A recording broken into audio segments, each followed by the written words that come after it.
exactly the group, the nature of the group, and the people of the group, and we know how far we can move. This course is very different from just giving lectures. Sorry, that has been there. There's people that are wanting to see it. So often we find that we have an agenda when they see the group of people and also we just want to see the pace of the first day, and it's, I guess,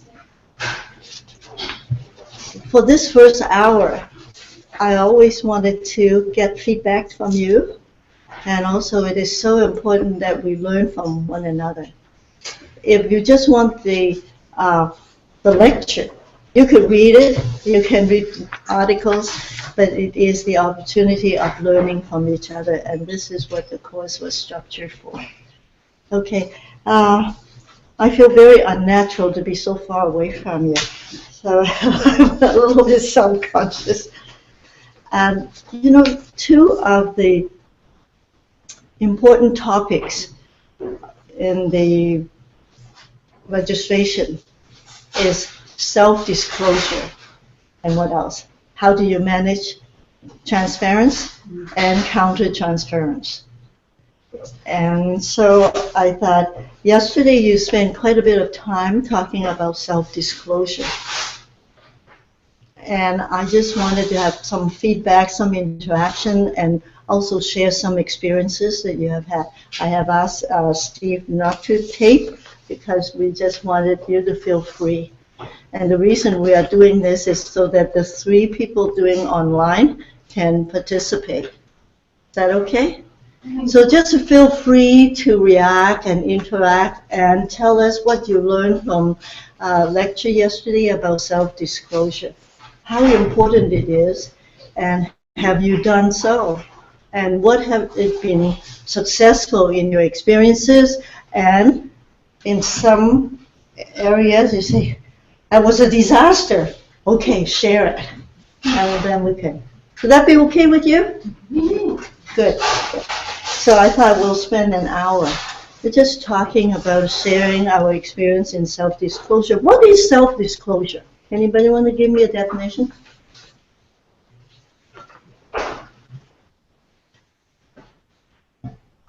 I'll tell you a story. One of my graduate students, for the first, almost in the on-site placement, the first 3 months, she didn't say anything. And I was not her supervisor. So she came to me, she said, I've got a problem. Could you help me?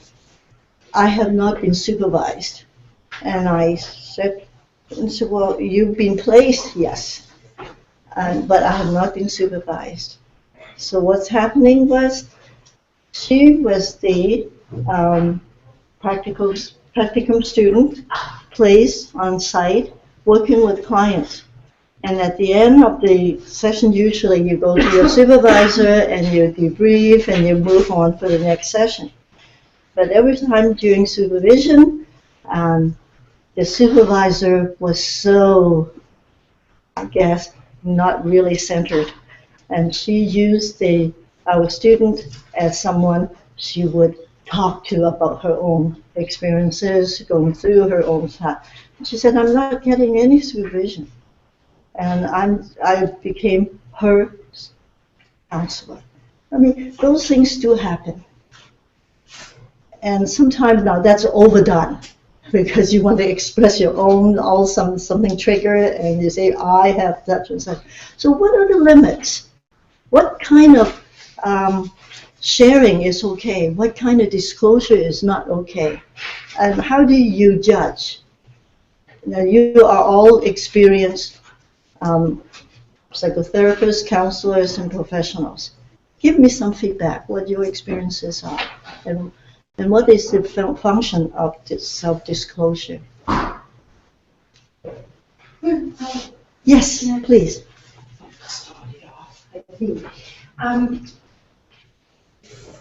For me and my colleagues here, we work within an organization, and so we have to kind of balance the tension between our philosophical and, driving motivators for the work we do in counseling in a college with the priorities of the organization itself, which dictates how we do our practice. So the limitations of that I struggle with, because we're expected to see everybody and everything. So, I'm expected to work outside of my expertise for a certain period of time until I push. Did you say we have to push? To say, no, this is, not within my area. A good example of that was I really struggled personally and professionally when I was expected to work with a group of autistic students. It really, really threw me. And having no supervision. And the other piece that was an aha moment for me was around cultural issues. I was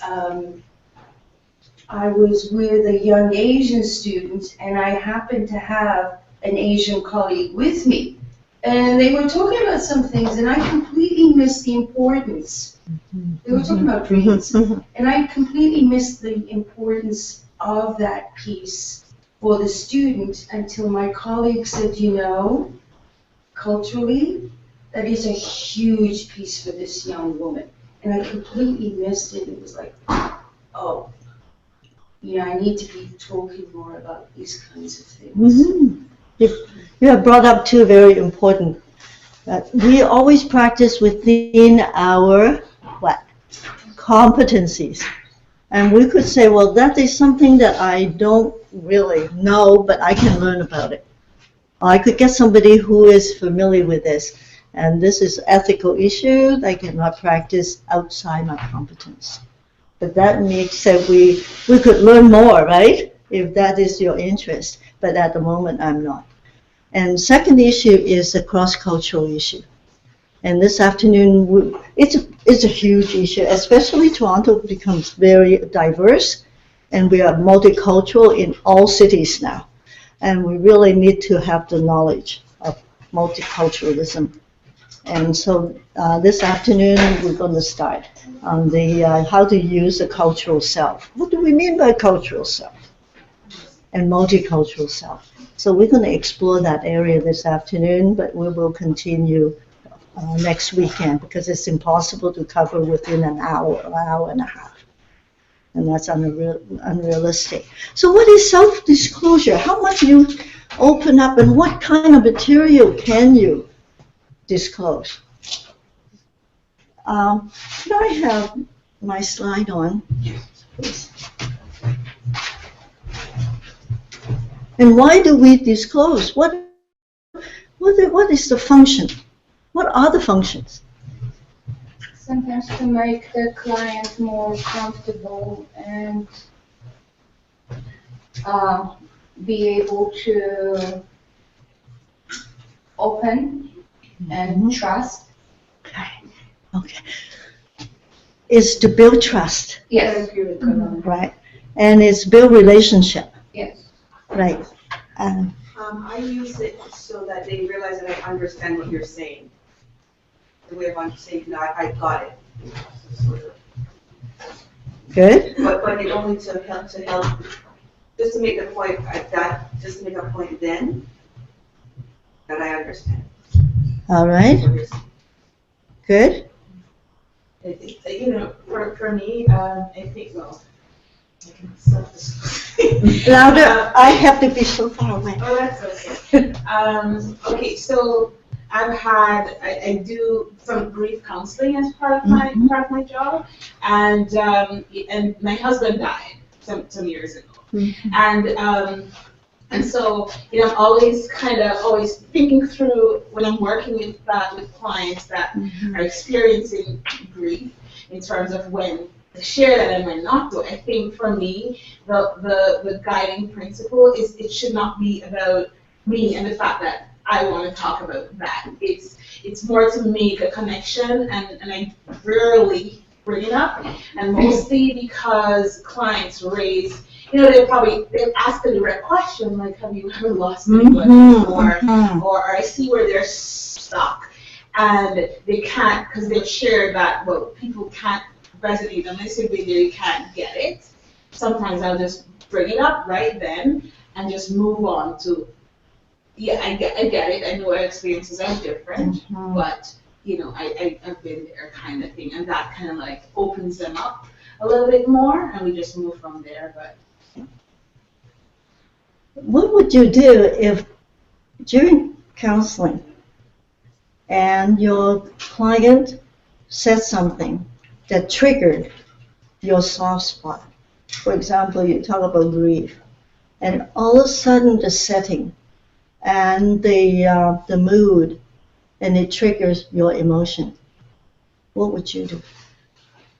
In this specific relation, well, I think it's probably difficult for me to go back there because I took a lot of time to work through my own husband's passing, so it's not a natural thing for it to trigger me because of the amount of work I've done over time with that. So it's just, to me, it's just a matter of resonating with them rather than it taking me down the path. It doesn't, not it.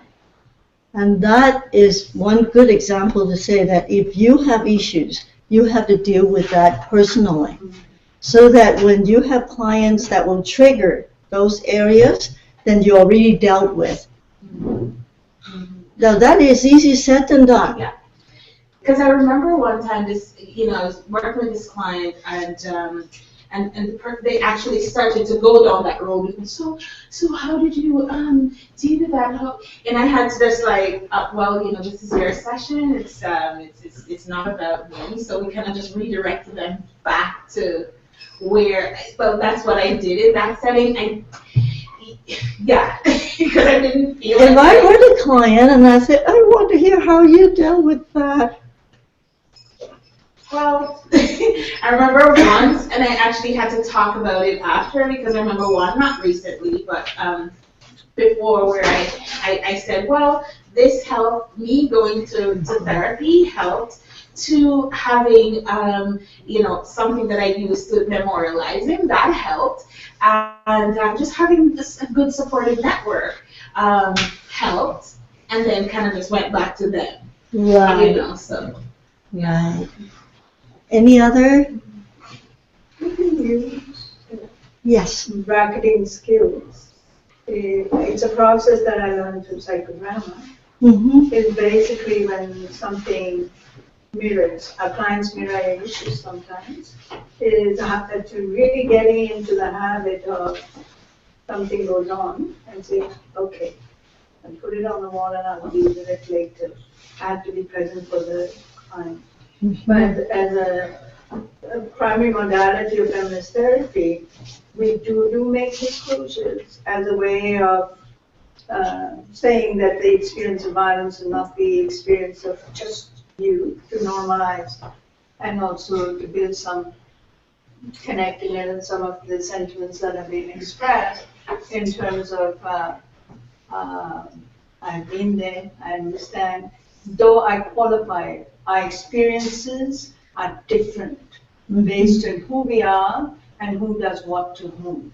So where there's common discharges, emotional impact, etc., the more social identities are implicated, and those are used in the process of perpetuating violence against women, then the impact is different.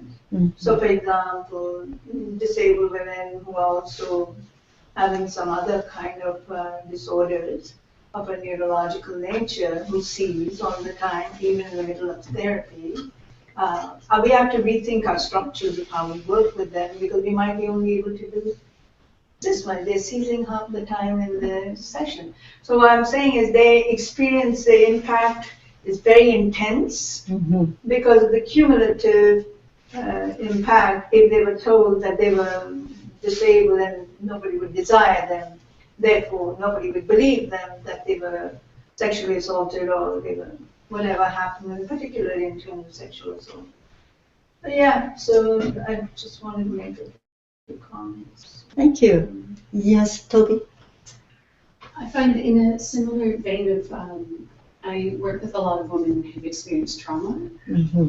A number of years ago, I actually told my supervisor manager at that time, right now, I can't because I'm being triggered. And then I did some of my own therapy, and then now I work, that's my main client base, right?